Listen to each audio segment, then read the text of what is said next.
ਕੁਝ ਇੱਕ ਲੋਕ ਸਾਹਮਣੇ ਆਏ ਸੀ 19 ਦੀਆਂ ਚੋਣਾਂ 'ਚ ਜਿਨ੍ਹਾਂ ਨੇ ਪ੍ਰੈਸ ਕਾਨਫਰੰਸ ਕਰਕੇ ਕਿਹਾ ਕਿ ਈਵੀਐਮਸ ਹੈਕਡ ਹੋ ਰਹੀਆਂ ਔਰ ਹੈਕ ਕਰਕੇ ਦਿਖਾਤੀ ਵੀ ਈਵੀਐਮ ਹੈਕ ਹੋ ਰਹੀ ਹੈ।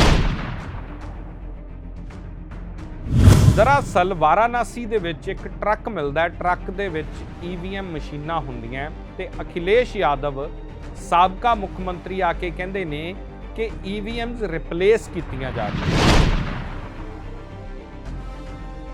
ਹੁਣ ਸਵਾਲ ਇਹ ਆਉਂਦਾ ਜਦੋਂ ਇਹਦਾ ਜਵਾਬ ਵੀ ਦਿੱਤਾ, ਇਲੈਕਸ਼ਨ ਕਮਿਸ਼ਨ ਨੇ ਜਵਾਬ ਦਿੱਤਾ, ਉਹਨਾਂ ਨੇ ਕਿਹਾ ਕਿ ਅਸੀਂ ਇਹ ਮਸ਼ੀਨਾਂ ਜਿਹੜੀ ਪ੍ਰੈਕਟਿਸ ਹੁੰਦੀ ਹੈ ਕਾਊਂਟਿੰਗ ਦੀ ਬੁੱਧਵਾਰ ਨੂੰ ਜਿਹੜੀ ਹੋਣੀ ਸੀ ਪਿਛਲੇ, ਉਹ ਪ੍ਰੈਕਟਿਸ ਵਾਸਤੇ ਮਸ਼ੀਨਾਂ ਭੇਜ ਰਹੇ ਸੀ। ਇਹ ਉਹ ਮਸ਼ੀਨਾਂ ਨੇ।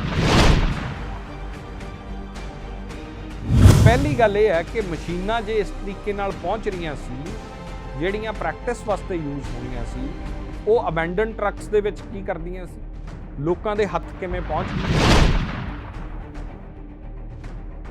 ਉਹ ਵੀ ਸਾਹਮਣੇ ਆਏ ਸੀ। ਤੁਹਾਡੇ ਯਾਦ ਹੋਣਾ ਜਦੋਂ ਉਹਨਾਂ ਨੇ ਨੱਪ ਕੇ ਦਿਖਾਇਆ ਕਿ ਆਹ ਦੇਖੋ ਜੀ ਵੋਟ ਕਾਂਗਰਸ ਨੂੰ ਪਾਈ, ਜਦੋਂ ਨਿਕਲਿਆ ਤਾਂ ਵੋਟ ਬੀਜੇਪੀ ਨੂੰ ਪਈ ਹੋਈ ਨਿਕਲੀ। ਪਰ ਕੀ ਮੁਲਾਜ਼ਮਾਂ ਤੇ ਦਬਾਅ ਨਹੀਂ ਪਾਇਆ ਜਾ ਰਿਹਾ ਜਿੱਦਾਂ ਅਖਿਲੇਸ਼ ਯਾਦਵ ਨੇ ਕਿਹਾ? ਕਿੰਨਾ ਦਬਾਅ ਪਾ ਲਓਗੇ? ਕੋਈ ਨਿਕਲ ਕੇ ਬਾਹਰ ਨਹੀਂ ਆਊਗਾ, ਕੋਈ ਇੱਕ ਬੰਦਾ ਆ ਕੇ ਗੱਲ ਨਹੀਂ ਕਰੂਗਾ, ਕੋਈ ਤਾਂ ਬੋਲੂਗਾ ਕਿ ਦੇਖੋ ਸਾਡੇ ਤੋਂ ਇਹ ਕੰਮ ਕਰਵਾਇਆ ਜਾ ਰਿਹਾ। ਰਾਜਸਥਾਨ ਦੇ ਵਿੱਚ ਕਾਂਗਰਸ ਦੀ ਸਰਕਾਰ ਬਣ ਗਈ, ਫਿਰ ਕਿਸੇ ਨੇ ਨਹੀਂ ਕਿਹਾ ਈਵੀਐਮ ਦਾ ਰੌਲਾ ਹੈ।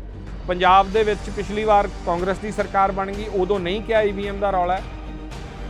ਜਿੱਥੇ ਬੀਜੇਪੀ ਦੀ ਸਰਕਾਰ ਬਣਦੀ ਹੈ ਫਿਰ ਇਹ ਗੱਲ ਆਉਂਦੀ ਹੈ ਕਿ ਈਵੀਐਮ ਦਾ ਰੌਲਾ ਹੈ।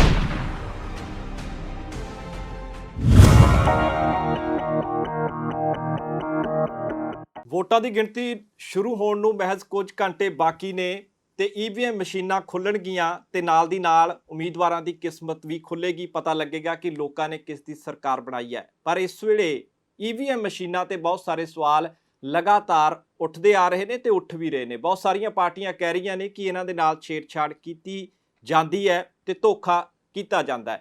ਇਸੇ ਬਾਰੇ ਗੱਲ ਕਰਨ ਦੇ ਲਈ ਸਾਡੇ ਨਾਲ ਸਟੂਡੀਓ 'ਚ ਮੌਜੂਦ ਨੇ ਸਾਡੇ ਨਿਊਜ਼ ਐਡੀਟਰ ਸਿਮਰਨਜੋਤ ਸਿੰਘ ਮੱਕੜ। ਮੱਕੜ ਸਾਹਿਬ, ਕੀ ਵਾਕਈ ਪੋਸੀਬਿਲਿਟੀ ਹੈ ਕਿ ਛੇੜਛਾੜ ਹੋ ਸਕਦੀ ਹੈ, ਤੇ ਜੇ ਹੋ ਸਕਦੀ ਹੈ ਤਾਂ ਕੀ ਹੁੰਦੀ ਆਈ ਹੈ ਛੇੜਛਾੜ? ਰਾਓ ਜੀ, ਦੋ ਵੱਖਰੀਆਂ ਚੀਜ਼ਾਂ ਨੇ।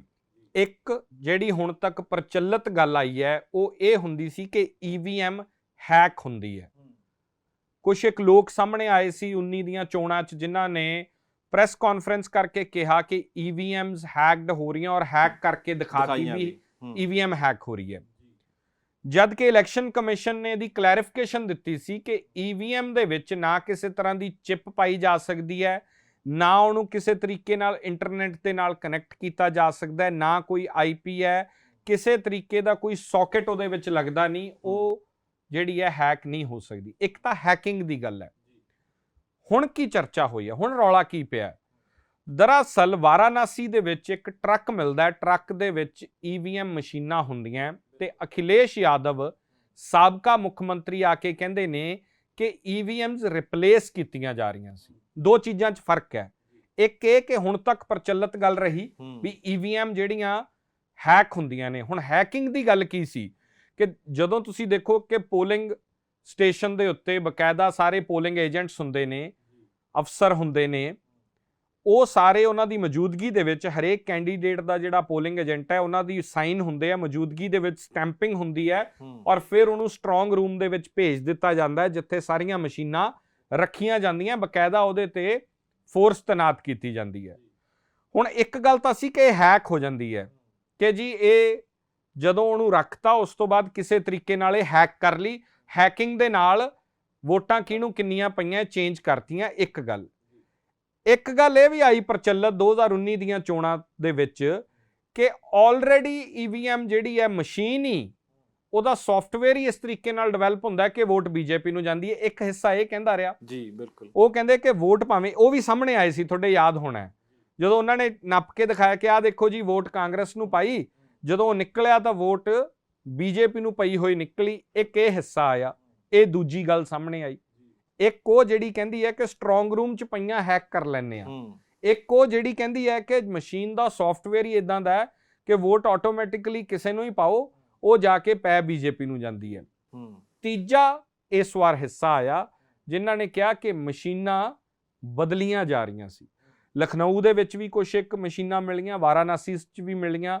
ਅਖਿਲੇਸ਼ ਯਾਦਵ ਨੇ ਕਿਹਾ ਕਿ ਇਹ ਸ਼ਰੇਆਮ ਮਸ਼ੀਨਾਂ ਦੀ ਧਾਂਦਲੀ ਹੋ ਰਹੀ, ਮਸ਼ੀਨਾਂ ਚੇਂਜ ਹੋ ਰਹੀਆਂ। ਹੁਣ ਸਵਾਲ ਇਹ ਆਉਂਦਾ, ਜਦੋਂ ਇਹਦਾ ਜਵਾਬ ਵੀ ਦਿੱਤਾ, ਇਲੈਕਸ਼ਨ ਕਮਿਸ਼ਨ ਨੇ ਜਵਾਬ ਦਿੱਤਾ, ਉਹਨਾਂ ਨੇ ਕਿਹਾ ਕਿ ਅਸੀਂ ਇਹ ਮਸ਼ੀਨਾਂ ਜਿਹੜੀ ਪ੍ਰੈਕਟਿਸ ਹੁੰਦੀ ਹੈ ਕਾਊਂਟਿੰਗ ਦੀ ਬੁੱਧਵਾਰ ਨੂੰ ਜਿਹੜੀ ਹੋਣੀ ਸੀ ਪਿਛਲੇ, ਉਹ ਪ੍ਰੈਕਟਿਸ ਵਾਸਤੇ ਮਸ਼ੀਨਾਂ ਭੇਜ ਰਹੇ ਸੀ, ਇਹ ਉਹ ਮਸ਼ੀਨਾਂ ਨੇ। ਦੋ ਤਿੰਨ ਗੱਲਾਂ ਬੜੀਆਂ ਵਾਜਬ ਨੇ ਇੱਥੇ। ਪਹਿਲੀ ਗੱਲ ਤਾਂ ਇਹ ਹੈ ਕਿ ਫਿਰ ਅਖਿਲੇਸ਼ ਯਾਦਵ ਨੇ ਕਿਹਾ ਕਿ ਜੇ ਕਾਊਂਟਿੰਗ ਵਾਸਤੇ ਪ੍ਰੈਕਟਿਸ ਵਾਸਤੇ ਸੀ ਤਾਂ ਕੈਂਡੀਡੇਟਾਂ ਨੂੰ ਇਨਫੋਰਮ ਕਿਉਂ ਨਹੀਂ ਕੀਤਾ ਗਿਆ? ਬੜੀ ਵਾਜਬ ਗੱਲ ਹੈ। ਪਹਿਲੀ ਗੱਲ ਇਹ ਹੈ ਕਿ ਮਸ਼ੀਨਾਂ ਜੇ ਇਸ ਤਰੀਕੇ ਨਾਲ ਪਹੁੰਚ ਰਹੀਆਂ ਸੀ, ਜਿਹੜੀਆਂ ਪ੍ਰੈਕਟਿਸ ਵਾਸਤੇ ਯੂਜ਼ ਹੋਣੀਆਂ ਸੀ, ਉਹ ਅਬੈਂਡਨ ਟਰੱਕਸ ਦੇ ਵਿੱਚ ਕੀ ਕਰਦੀਆਂ ਸੀ? ਲੋਕਾਂ ਦੇ ਹੱਥ ਕਿਵੇਂ ਪਹੁੰਚ ਗਈਆਂ? ਕੋਈ ਸਿਕਿਉਰਿਟੀ ਕੋਈ ਨਹੀਂ, ਲੋਕਾਂ ਦੇ ਹੱਥ ਪਹੁੰਚਣ ਤੋਂ ਬਾਅਦ ਜਿਹੜੇ ਪੋਲਿੰਗ ਸਟੇਸ਼ਨ ਤੇ ਉਹ ਜਾਣੀਆਂ ਸੀ, ਉਹਦੀ ਇਨਫੋਰਮੇਸ਼ਨ ਕਿਉਂ ਨਹੀਂ ਸੀ? ਉਹ ਕੈਂਡੀਡੇਟ ਨੂੰ ਲੋਕਲ ਮੈਜਿਸਟ੍ਰੇਟ ਨੇ ਜਾਣਕਾਰੀ ਕਿਉਂ ਨਹੀਂ ਦਿੱਤੀ ਵੀ ਭਾਈ ਫਲਾਨਾ ਸਿਓ, ਫਲਾਨਾ ਯਾਦਵ, ਫਲਾਨਾ ਸਿੰਘ ਇੰਨੀਆਂ ਮਸ਼ੀਨਾਂ ਆਣੀਆਂ ਔਰ ਉਹ ਮਸ਼ੀਨਾਂ ਪ੍ਰੈਕਟਿਸ ਵਾਸਤੇ ਨੇ, ਨਾ ਕਿ ਉਹ ਮਸ਼ੀਨਾਂ ਉਹਨੇ ਤੁਹਾਡੀਆਂ ਉਹ ਪਈਆਂ ਦੇਖ ਲਓ ਸਟਰੋਂਗ ਰੂਮ 'ਚ ਮਸ਼ੀਨਾਂ ਉੱਥੇ ਬਕਾਇਦਾ ਤੌਰ ਤੇ। ਆਮ ਆਦਮੀ ਪਾਰਟੀ ਪੰਜਾਬ 'ਚ ਗੇੜੇ ਕੱਢ ਰਹੀ ਹੈ, ਤੁਸੀਂ ਦੇਖੋ। ਪਿਛਲੇ ਵਾਰ ਤਾਂ ਟੈਂਟ ਲਾ ਕੇ ਹੀ ਬਹਿ ਗਈ ਸੀ 17 ਦੇ ਵਿੱਚ, ਉਹਨਾਂ ਨੂੰ ਲੱਗਦਾ ਸੀ ਮਸ਼ੀਨਾਂ ਹੀ ਨਾ ਬਦਲ ਦੇਣ। ਇਸ ਵਾਰੀ ਵੀ ਭਗਵੰਤ ਮਾਨ ਗੇੜੇ ਕੱਢ ਰਹੇ। ਜਦੋਂ ਕਿਸੇ ਨੇ ਪੁੱਛਿਆ ਭਗਵੰਤ ਮਾਨ ਨੂੰ, ਮਾਨ ਸਾਹਿਬ ਹੋਰ ਤਾਂ ਕੋਈ ਆ ਨਹੀਂ ਰਿਹਾ, ਤੁਸੀਂ ਕਿਉਂ ਆ ਰਹੇ ਹੋ? ਉਹ ਕਹਿੰਦੇ ਵੋਟ ਹੀ ਸਾਡੀ ਹੈ ਵਿੱਚ, ਤਾਂ ਆ ਰਹੇ ਹਾਂ। ਕੁਐਸਚਨੇਬਲ ਤਾਂ ਹੈ ਕਿ ਆਖਰ ਇਸ ਤਰ੍ਹਾਂ ਕਿਉਂ ਹੋ ਰਿਹਾ ਸੀ। ਪਰ ਦੂਜਾ ਹਿੱਸਾ ਇਹ ਵੀ ਹੈ ਰਾਓ ਜੀ, ਜੋ ਮੈਂ ਬਿਲੀਵ ਕਰਦਾ ਕਿ ਕਿਉਂਕਿ ਹਰ ਤਰ੍ਹਾਂ ਦੇ ਲੋਕ ਜਿਹੜਾ ਚੋਣਾਂ ਕਰਾਉਣ ਵਾਲਾ ਅਮਲਾ ਹੈ, ਉਹ ਜ਼ਰੂਰੀ ਨਹੀਂ ਹੈ ਕਿ ਉਹ ਭਾਜਪਾ ਸਮਰਥਕ ਹੀ ਹੋਊਗਾ। ਸਾਰਾ A to Z ਉੱਤੇ ਤੋਂ ਥੱਲੇ ਸਿਸਟਮ ਸਾਰਾ ਜ਼ਰੂਰੀ ਨਹੀਂ ਹੈ। ਅਸੀਂ ਬਹੁਤ ਇੱਕ ਵੇਗ ਜੇ ਤਰੀਕੇ ਨਾਲ ਚੀਜ਼ਾਂ ਨੂੰ ਦੇਖਣ ਲੱਗ ਜਾਂਦੇ ਹਾਂ। ਪਰ ਕੀ ਮੁਲਾਜ਼ਮਾਂ ਤੇ ਦਬਾਅ ਨਹੀਂ ਪਾਇਆ ਜਾ ਰਿਹਾ, ਜਿੱਦਾਂ ਅਖਿਲੇਸ਼ ਯਾਦਵ ਨੇ ਕਿਹਾ? ਕਿੰਨਾ ਦਬਾਅ ਪਾ ਲਓਗੇ? ਕੋਈ ਨਿਕਲ ਕੇ ਬਾਹਰ ਨਹੀਂ ਆਊਗਾ, ਕੋਈ ਇੱਕ ਬੰਦਾ ਆ ਕੇ ਗੱਲ ਨਹੀਂ ਕਰੂਗਾ, ਕੋਈ ਤਾਂ ਬੋਲੂਗਾ ਕਿ ਦੇਖੋ ਸਾਡੇ ਤੋਂ ਇਹ ਕੰਮ ਕਰਵਾਇਆ ਜਾ ਰਿਹਾ। ਪਹਿਲਾਂ ਹੋਇਆ ਇੰਨੇ ਸਾਲਾਂ 'ਚ ਕੋਈ ਕਿਵੇਂ ਹੋ ਸਕਦਾ ਕਿ ਇੱਕ ਵੀ ਬੰਦਾ ਨਹੀਂ ਬੋਲਿਆ? ਕੀ ਪੂਰੇ ਦਾ ਪੂਰਾ ਇੰਨਾ ਵੱਡਾ ਅਮਲਾ ਜਿਹੜਾ ਉਹ ਭਾਜਪਾ ਪ੍ਰੇਮੀ ਹੋ ਸਕਦਾ? ਕੀ ਪੂਰੇ ਦਾ ਪੂਰਾ ਅਮਲਾ ਸ਼ਾਮਲ ਹੋ ਸਕਦਾ? ਤੁਸੀਂ ਉਹਨਾਂ ਇਮਾਨਦਾਰ ਲੋਕਾਂ ਤੇ ਵੀ ਡਾਊਟ ਕਰ ਰਹੇ ਹੋ। ਬਿਲਕੁਲ। ਟੀਚਰਸ, ਬੈਂਕ EMPLOYEES, ਸਰਕਾਰੀ ਕਰਮਚਾਰੀ, LIC ਦੇ EMPLOYEES, ਜਿਨ੍ਹਾਂ ਦੀਆਂ ਡਿਊਟੀਆਂ ਲੱਗਦੀਆਂ ਚੋਣ ਅਮਲੇ ਦੇ ਵਿੱਚ, ਤੁਸੀਂ ਸਾਰਿਆਂ ਨੂੰ ਇੱਕੋ ਤਕੜੀ 'ਚ ਤੋਲਣਾ ਚਾਹੁੰਦੇ ਹੋ? ਦੇਖੋ, ਜੇ ਕੋਈ ਧਾਂਦਲੀ ਹੈ, ਉਹ ਗੱਲ ਤਾਂ ਸਮਝ ਆਉਂਦੀ ਸੀ ਕਿ ਕਿਸੇ ਤਰੀਕੇ ਨਾਲ ਹੁਣ ਤੱਕ ਜੋ ਤੁਸੀਂ ਕਹਿੰਦੇ ਰਹੇ ਹੋ ਕਿ EVMs ਹੈਕ ਹੁੰਦੀਆਂ, ਸੌਫਟਵੇਅਰ ਇਦਾਂ ਦਾ ਪਾਇਆ ਜਾ ਸਕਦਾ ਹੈ, ਇਹ ਸਮਝ ਆਉਂਦੀ ਹੈ ਗੱਲ। ਇਹਦੇ ਤੇ ਤੁਸੀਂ ਥਾਟ ਦੇ ਸਕਦੇ ਹੋ ਕਿ ਪੋਸੀਬਲ ਹੋ ਸਕਦਾ ਹੈ। ਜੇ ਇਸ ਤਰ੍ਹਾਂ ਨਾ ਹੁੰਦਾ ਤਾਂ ਦੁਨੀਆ ਦੇ ਡਿਵੈਲਪਡ ਮੁਲਕਸ ਅੱਜ ਵੀ ਬੈਲਟ ਤੇ, ਮੈਂ ਕੈਨੇਡਾ 'ਚ ਉਸ ਦਿਨ ਇੱਥੇ MLA ਦੀ ਚੋਣ ਲੜਨੀ, ਇੰਟਰਵਿਊ ਕਰਕੇ ਗਏ, ਮੈਂ ਸਵਾਲ ਕੀਤਾ, ਕਹਿੰਦੇ ਸਾਡੇ ਬੈਲਟ ਤੇ ਹੀ ਹੁੰਦੀ ਹੈ ਜੀ, ਅਸੀਂ ਬੈਲਟ ਤੋਂ ਹੀ ਵੋਟ ਪਾਉਂਦੇ ਹਾਂ। ਜੇ ਇਹ ਸਵਾਲ ਕਰਨਾ ਤਾਂ ਦੇਸ਼ ਦੀਆਂ तमाम ਧਿਰਾਂ ਨੂੰ ਚੋਣਾਂ ਤੋਂ ਪਹਿਲਾਂ ਇੱਕ ਮੁੱਠ ਹੋ ਕੇ ਬਹਿ ਜਾਣਾ ਚਾਹੀਦਾ ਵੀ ਅਸੀਂ ਨਹੀਂ ਚਾਹੁੰਦੇ ਵੀ ਬੈਲਟ EVM ਦੇ ਉੱਤੇ ਹੋਵੇ, ਜਾਂ ਤਾਂ ਤੁਸੀਂ ਚੋਣਾਂ ਤੋਂ ਪਹਿਲਾਂ ਉਹਨੂੰ ਦਰਕਿਨਾਰ ਕਰ ਦਿਓ। ਤੁਸੀਂ ਬੰਗਾਲ ਦੀ ਚੋਣ ਆਈ, ਉਦੋਂ ਪਹਿਲਾਂ EVM ਦਾ ਰੌਲਾ ਪਿਆ, ਮਮਤਾ ਬੈਨਰਜੀ ਦੀ ਸਰਕਾਰ ਬਣ ਗਈ, ਫਿਰ ਕਿਸੇ ਨੇ ਗੱਲ ਨਹੀਂ ਕੀਤੀ ਵੀ EVM ਦੇ ਵਿੱਚ ਰੌਲਾ ਹੈ। ਰਾਜਸਥਾਨ ਦੇ ਵਿੱਚ ਕਾਂਗਰਸ ਦੀ ਸਰਕਾਰ ਬਣ ਗਈ, ਫਿਰ ਕਿਸੇ ਨੇ ਨਹੀਂ ਕਿਹਾ EVM ਦਾ ਰੌਲਾ ਹੈ। ਪੰਜਾਬ ਦੇ ਵਿੱਚ ਪਿਛਲੀ ਵਾਰ ਕਾਂਗਰਸ ਦੀ ਸਰਕਾਰ ਬਣ ਗਈ, ਉਦੋਂ ਨਹੀਂ ਕਿਹਾ EVM ਦਾ ਰੌਲਾ ਹੈ। ਜਿੱਥੇ BJP ਦੀ ਸਰਕਾਰ ਬਣਦੀ ਹੈ, ਫਿਰ ਇਹ ਗੱਲ ਆਉਂਦੀ ਹੈ ਕਿ EVM ਦਾ ਰੌਲਾ ਹੈ। ਜਾਂ ਤਾਂ ਪੂਰੇ ਦੇਸ਼ ਦੀਆਂ ਸਾਰੀਆਂ ਪਾਰਟੀਆਂ ਇਕਮੁੱਠ ਹੋ ਕੇ ਬਹਿ ਜਾਣ ਤੇ BJP ਨੂੰ ਕਹਿਣ ਵੀ ਜਦੋਂ ਅਸੀਂ ਸਾਰੇ EVM ਦੇ ਹੱਕ 'ਚ ਨਹੀਂ ਆ, ਫਿਰ ਤੁਹਾਨੂੰ ਕੀ ਚਿੱਕੜ ਖੁੱਬੀ ਹੈ ਵੀ ਤੁਸੀਂ EVM ਕਰ ਰਹੇ ਹੋ? ਤੁਸੀਂ ਆ ਜਾਓ ਬੈਲਟ ਤੇ ਭਾਈ, ਤੁਹਾਨੂੰ ਤਾਂ ਵੋਟ ਪੈਂਦੀ ਹੈ, ਤੁਸੀਂ ਕਹਿੰਦੇ ਹੋ ਸਾਨੂੰ ਵੋਟ ਪੈਂਦੀ ਹੈ, ਤੇ ਫਿਰ ਬੈਲਟ ਤੇ ਵੀ ਪੈ ਜਾਣੀ ਹੈ, ਤੇ ਫਿਰ ਤੁਸੀਂ EVM ਤੇ ਕਿਉਂ ਟਿਕੇ ਹੋ? ਜੇ ਫਿਰ ਵੀ BJP ਅੜੀ ਰਹਿੰਦੀ ਹੈ ਵੀ ਨਹੀਂ ਅਸੀਂ ਤਾਂ EVM ਆ, ਫਿਰ ਸਵਾਲ ਕਰੋ। ਜਦੋਂ ਚੋਣਾਂ ਹੋ ਜਾਂਦੀਆਂ, ਐਗਜ਼ਿਟ ਪੋਲ ਦੇ ਨਤੀਜੇ ਕਹਿ ਰਹੇ ਆ ਕਿ BJP ਦੀ ਸਰਕਾਰ ਬਣ ਰਹੀ ਹੈ, ਉਸ ਤੋਂ ਬਾਅਦ ਤੁਸੀਂ ਆ ਕੇ EVM ਕਰਦੇ ਹੋ।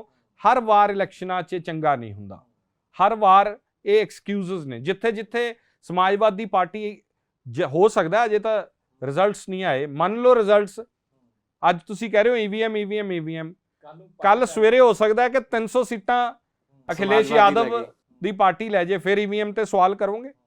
ਸੋ ਮੈਨੂੰ ਲੱਗਦਾ ਕਿ ਇਹਦੇ ਤੇ ਇੱਕ ਕੰਸੈਂਸਸ ਦੇਸ਼ ਦੇ तमाम ਪਾਰਟੀਆਂ ਨੂੰ, ਜਿੰਨੀਆਂ ਪਾਰਟੀਆਂ ਰਜਿਸਟਰਡ ਨੇ A to Z, ਛੋਟੀ ਵੱਡੀ ਬਹੁਤ ਵੱਡੀ, ਉਹ ਸਾਰੀਆਂ ਪਾਰਟੀਆਂ ਦਾ ਇੱਕ ਕੰਸੈਂਸਸ ਹੋ ਜੇ, ਉਹ ਪਾਰਟੀਆਂ ਤੈਅ ਕਰ ਲੈਣ ਕਿ ਈਵੀਐਮ ਤੇ ਜਾਣਾ ਹੈ ਜਾਂ ਬੈਲਟ ਤੇ ਜਾਣਾ ਹੈ। ਜੇ ਬੀਜੇਪੀ ਫਿਰ ਵੀ ਅੜੀ ਰਹਿੰਦੀ ਹੈ ਕਿ ਅਸੀਂ ਤਾਂ ਈਵੀਐਮ ਤੇ ਹੀ ਜਾਣਾਂਗੇ, ਫਿਰ ਬੀਜੇਪੀ ਤੇ ਸਵਾਲ ਕਰਨਾ ਜਾਇਜ਼ ਤੇ ਵਾਜਬ ਹੈ।